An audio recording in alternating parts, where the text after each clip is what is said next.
রুই কাতল মাছের দারুণ স্বাদের একটি রেসিপি আজকে শেয়ার করব। ঘরোয়া স্বল্প উপকরণে খুব সহজেই এটি রান্না করে নেওয়া যাবে আর স্বাদ হবে রাজকীয়। অতিথি আপ্যায়নে কিংবা ঘরের ছোট থেকে বড় সবার মন ভরাতে মাছের এরকম একটি তরকারি যথেষ্ট। আশা করছি রেসিপিটা তোমাদের ভীষণ পছন্দ হবে। তো ফ্রেন্ডস, আমি তৃপ্তি আর তোমরা দেখছো তৃপ্তির রসুই ঘর। তাহলে চলো দেরি না করে রান্নাটা শুরু করে দিই। রেসিপিটি হুবহু জানার জন্য স্কিপ না করে পুরো ভিডিওটির সাথেই থাকো। প্রথমেই আমি এখানে ৮ পিস কাতল মাছ নিয়েছি। তোমরা চাইলে রুই মাছ কিংবা অন্য বড় যে কোনো মাছ নিতে পারো।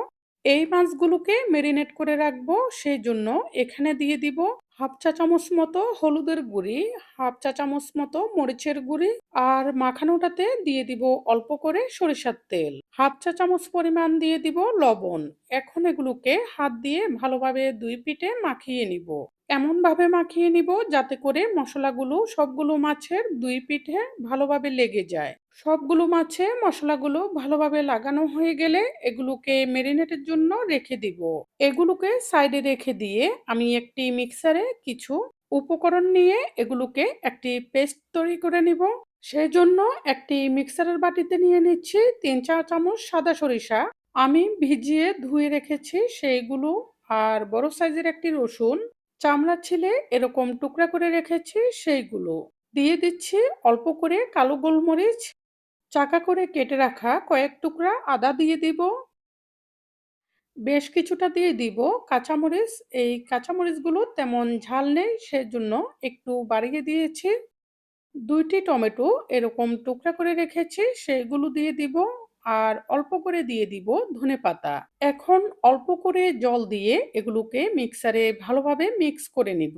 এই পর্যায়ে তোমাদের কাছে একটি রিকোয়েস্ট রাখছি, তোমরা যারা আমার চ্যানেলে নতুন এসেছো সকল ধরনের রান্নার সহজ এবং সুস্বাদু রেসিপিটি পেতে আমার চ্যানেলটি সাবস্ক্রাইব করে রেখো। আর যারা আগেই সাবস্ক্রাইব করে রেখেছো তাদের জন্য থাকছে অনেক ভালোবাসা।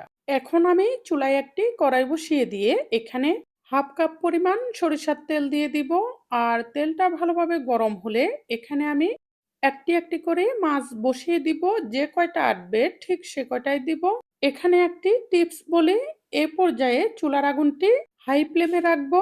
মাছ ভাজার এই সময়টাতে চুলার আগুনটি হাই ফ্লেমে রাখলে মাছগুলো খুব তাড়াতাড়ি উপরের অংশে লাল হয়ে ভাজি হয়ে যাবে আর ভেতরে নরম থাকবে। এই মাছটা রান্না করার পর খাওয়ার সময় অনেক সফট লাগবে। মাছের এক পিঠ ভাজি হয়ে গেলে এগুলোকে আমি উল্টে দিচ্ছি। বাকি পিঠটিও লাল হয়ে ভাজি হয়ে গেলে এগুলোকে আমি নামিয়ে নিব। বাকি মাছগুলোকেও একইভাবে ভেজে নিব। এরপর কড়াইয়ে যে তেলগুলো থাকবে সেখানে তোমরা চাইলে তেলটা আরো একটু বাড়িয়ে দিতে পারো। এখন আমি এখানে ফোড়নের জন্য ৩টি এলাচ দিয়ে দিচ্ছি আর একটি ছোট সাইজের তেজপাতা ছিঁড়ে দিয়ে দিচ্ছি। এগুলো একটু ভাজি হয়ে গেলে এখানে দিয়ে দিব মিক্সারে মিক্স করে রাখা উপকরণগুলো। এরপর মিক্সারের বাটিটি ধুয়ে অল্প করে জল দিয়ে দিচ্ছি। আর এখানে দিয়ে দিচ্ছি হাফ চা চামচ জিরার গুঁড়া এবং হাফ চা চামচ ধনিয়া গুঁড়া। দিয়ে দিচ্ছি ১ চা চামচ থেকে একটু কম হলুদের গুঁড়া।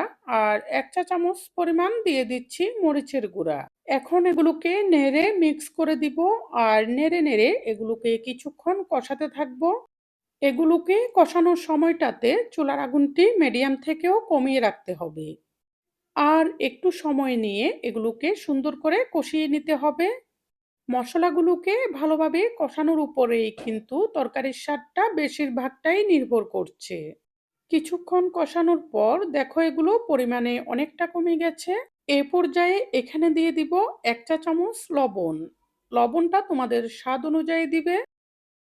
এখন আমি এগুলোকে আরো কিছুক্ষণ নেড়েচেড়ে একটু কষিয়ে নিব।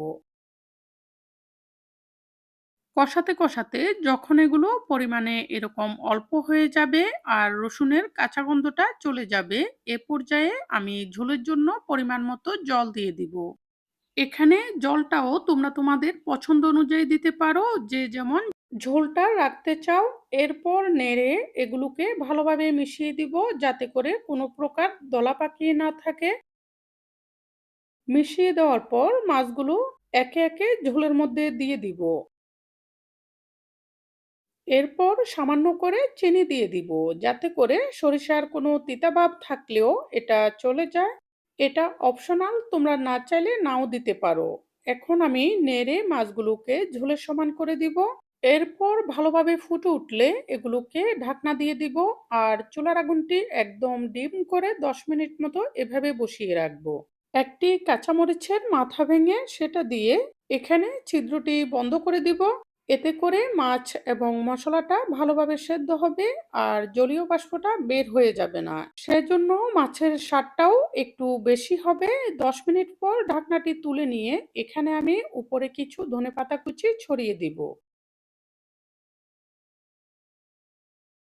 এরপর হালকাভাবে একটু নেড়ে দিতে হবে, একটু সাবধানেই নাড়তে হবে কারণ মাছগুলো অনেকটা নরম হয়ে গেছে। এখন চুলার আগুনটি একটু বাড়িয়ে দিয়ে একটু ফুটতে দিয়ে এরপর চুলার আগুনটি নিভিয়ে দিব। গরম থাকতেই একটি বাটিতে নিয়ে নিব। এরপর কিছুটা ঠান্ডা হলে এটি পরিবেশনের জন্য সম্পূর্ণ প্রস্তুত হবে। তোমাদেরকে বলবো একবার হলেও এই রেসিপিটি ট্রাই করে দেখো। ঘরের ছোট বড় সবাই এই তরকারিটি দিয়ে একদম আঙ্গুল চেটে পুটে ভাত খাবে। রেসিপিটি যদি তোমাদের পছন্দ হয়ে থাকে অবশ্যই লাইক কমেন্ট এবং সাবস্ক্রাইব করে সাপোর্ট করবে আরো নতুন নতুন রেসিপি উপহার পাওয়ার জন্য। এই বলে আজকের মতো এখানেই বিদায় নিচ্ছি। পরবর্তীতে চলে আসবো নতুন কোনো রেসিপি নিয়ে। সেই পর্যন্ত সবাই ভালো থেকো।